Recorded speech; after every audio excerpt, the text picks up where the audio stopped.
Hello everyone, my name is Regency Sanchez from Cream O1A. My topics today is all about anthropology and psychology. The one, dio- dialogical self. The dialogical self means that a person has different role in life, such as being student, a child, a friend, or a classmate. How I can apply it as a student, I will balance my responsibilities at school and at home. I will listen to the advice of my teachers and parents before making decisions. I will behave properly in school because I represent my family. I will respect different opinions during group discussion. I will think carefully before acting because my decisions affect others people. Number 2. Brian Morris Anthropology of the Self.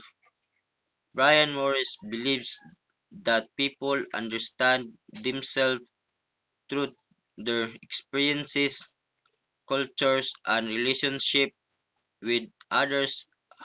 How I can apply it as a student, I will learn from my experiences, whether a success or fail. I will reflect people from different cultures and backgrounds. I will build good relationship with my teachers and classmates. I will reflect on my actions so I can become a better student. I will be open the learning new ideas and experiences. Number 2 is psychology. Psychology William James Self Theory. William James explained that a person can think about himself or herself and understand different parts of the self, such as the material self, social self, and spiritual self. How I can apply it as a student, I will take care of my belongings, such as my books, school supplies, and uniform. I will a good I will build a good reputation, sorry, by being respectful and responsible. I will develop good values like honesty, kindness, and discipline.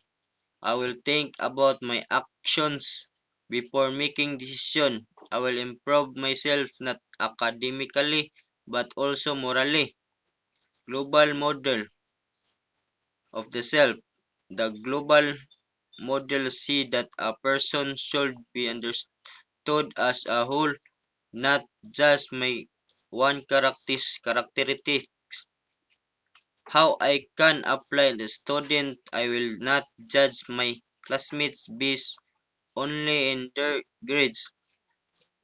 I will develop my academic skills, character, emotions, and physical self.